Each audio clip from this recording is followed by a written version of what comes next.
कृष्ण ने कहा था ऐसा होगा कलयुग। सतयुग में शिव, त्रेता में राम, द्वापर में श्री कृष्ण और कली काल में भगवान बुद्ध हिंदू धर्म के केंद्र में हैं। लेकिन श्री कृष्ण के धर्म को भूत, वर्तमान और भविष्य का धर्म बताया गया है। श्री कृष्ण का जीवन ही हर तरह से शिक्षा देने वाला है। महाभारत और गीता विषय की अनुपम कृति है। महाभारत हिंदुओं का ही नहीं, समस्त मानव जाति का ग्रंथ है। इससे प्रत्येक मानव को एक अच्छी शिक्षा और मार्ग मिल सकता है। प्रत्येक मनुष्य को इसे पढ़ना चाहिए। महाभारत में जीवन से जुड़ा ऐसा कोई सा भी विषय नहीं है जिसका वर्णन ना किया गया हो और जिसमें जीवन का कोई समाधान ना छिपा हो। महाभारत में देश, धर्म, न्याय, राजनीति, समाज, योग, युद्ध, परिवार, ज्ञान, विज्ञान, अध्यात्मक, तकनीकी आदि समस्त विषयों का वर्णन मिलेगा। वर्तमान युग में महाभारत के एक प्रसंग से आज का मानव कुछ सीख ले सकता है। यह प्रसंग उस वक्त का है जबकि पांचों पांडवों को हो गया था। वनवास जाने से पूर्व पांडवों ने भगवान श्री कृष्ण से कहा, हे कृष्णा, अभी यह द्वापर का अंतकाल चल रहा है। आप हमें कृपा कर बताइए कि आने वाले कलयुग में कली काल की चाल या गति क्या होगी और कैसी होगी।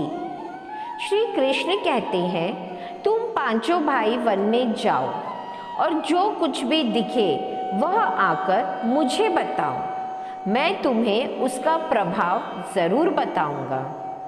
पांचों भाई वन में चले गए। वन में उन्होंने जो देखा उसको देखकर वे आश्चर्यचकित रह गए। आखिर उन्होंने वन में ऐसा क्या देखा था और श्री कृष्ण ने उसका क्या जवाब दिया था, आइए जानते हैं अगले पन्नों में।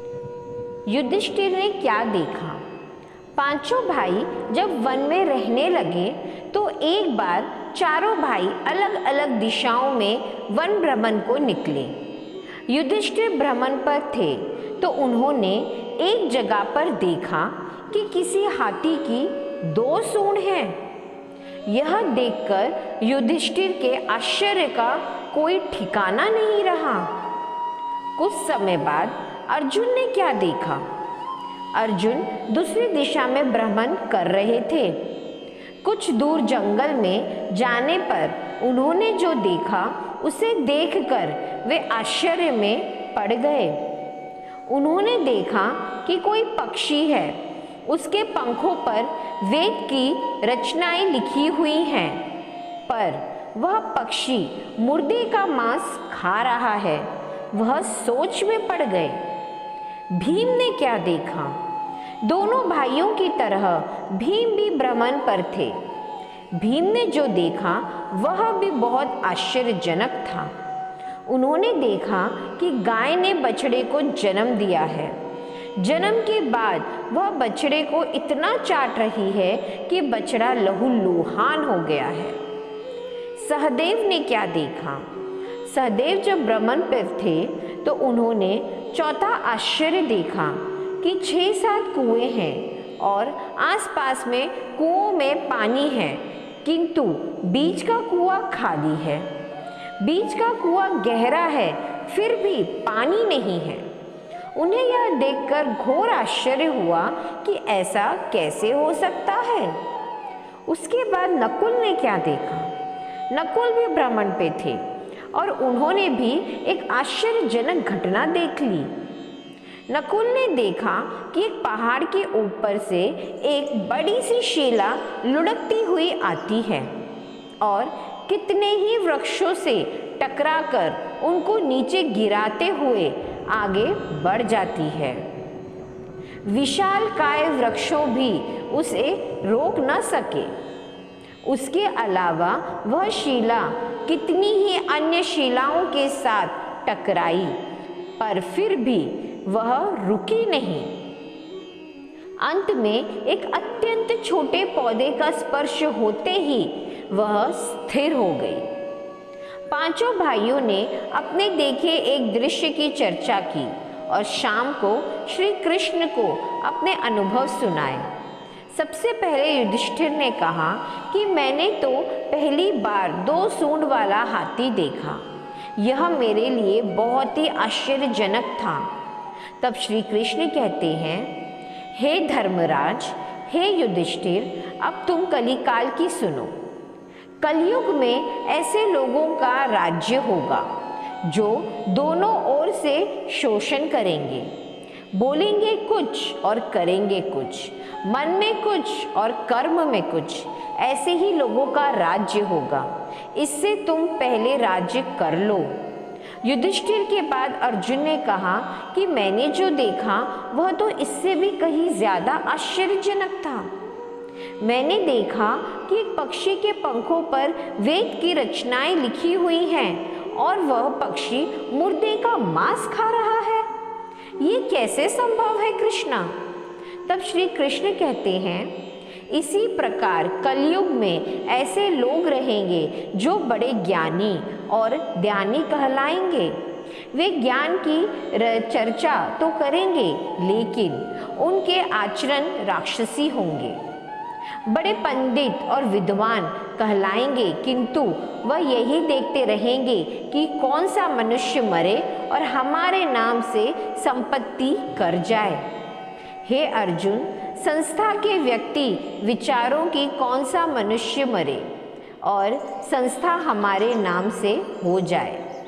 हर जाति धर्म के प्रमुख पद पर बैठे विचार करेंगे कि कब किसका श्राद्ध हो, कौन कब किस पद से हटे और हम उस पर चढ़ें। चाहे कितने भी बड़े लोग होंगे, किंतु उनकी दृष्टि तो धन और पद के ऊपर ही रहेगी।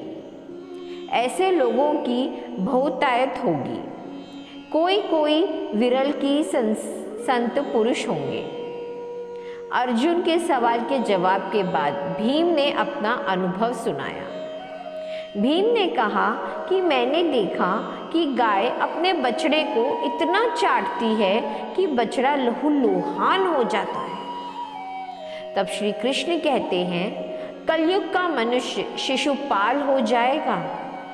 कलयुग में बालकों के लिए ममता के कारण इतना करेगा कि उन्हें अपने विकास का अवसर ही नहीं मिलेगा। मोह माया में ही घर बर्बाद हो जाएगा। किसी का बेटा घर छोड़कर साधु बनेगा तो हजारों व्यक्ति दर्शन करेंगे, किंतु यदि अपना बेटा साधु बनता होगा तो रोएंगे कि मेरे बेटे को क्या हो गया है। इतनी सारी ममता होगी कि उसे मोह माया और परिवार में ही बांध कर रखेंगे और उसका जीवन वहीं खत्म हो जाएगा। अंत में बेचारा अनाथ होकर मरेगा। वास्तव में लड़के तुम्हारे नहीं हैं, वे तो बहुओं की अमानत हैं। लड़कियां जमाइयों की अमानत है और तुम्हारा यह शरीर मृत्यु की अमानत है। तुम्हारी आत्मा परमात्मा की अमानत है। तुम अपने शाश्वत संबंध को जान लो बस। भीम के बाद सहदेव ने पूछा, हे श्री कृष्ण, मैंने जो देखा उसका क्या मतलब है? मैंने देखा कि 5 से 7 भरे कुओं के बीच का कुआं एकदम खाली है, जबकि ऐसा कैसे संभव हो सकता है? तब श्री कृष्ण ने समझाया और वह कहते हैं, कलयुग में धनाधड़ लोग लड़के लड़की के विवाह में, मकान के उत्सव में, छोटे बड़े उत्सवों में तो लाखों रुपए खर्च कर देंगे, परंतु पड़ोस में ही यदि कोई भूखा प्यासा होगा तो यह नहीं देखेंगे कि उसके पेट भर दे। उनका अपना ही सगा भूख से मर जाएगा और वे देखते रहेंगे। दूसरी ओर मौज, मदिरा, मांस, भ्रषण, सुंदरता और व्यसन में पैसे उड़ा देंगे, किंतु किसी के दो आंसू पोंछने में उनकी रुचि न होगी। कहने का तात्पर्य यह है कि कलयुग में अन्न के भंडार होंगे, लेकिन लोग भूख से मरेंगे। सामने महलों, बंगलों में ऐशो आराम चल रहे होंगे, लेकिन पास की झोपड़ी में आदमी भूख से मर जाएगा। एक ही जगह पर असमानता अपने चरम पर होगी। सहदेव के बाद नकुल ने श्री कृष्ण को बताया कि मैंने भी एक आश्चर्यजनक चीज देखी है। वह यह है कि एक बड़ी सी चट्टान पहाड़ पर से लुढ़कती वृक्षों के तने और चट्टानों से रोक नहीं पाई, किंतु एक छोटे से पौधे से टकराते ही वह चट्टान रुक गई। तब श्री कृष्ण कहते हैं, कलयुग में मानव का मन नीचे गिरेगा, उसका जीवन पतित होगा। यह पतित जीवन धन की शिलाओं से नहीं रुकेगा, न ही सत्ता के वृक्षों से रुकेगा, किंतु हरि नाम के एक छोटे से पौधे से, हरि कीर्तन के एक छोटे से पौधे से मनुष्य जीवन का पतन होना रुक जाएगा। श्रीमन नारायण नारायण, हरि हरि, हरि हरि नारायण। ऐसे ही और वीडियोस के लिए चैनल को लाइक, शेयर और सब्सक्राइब करें। राधे राधे।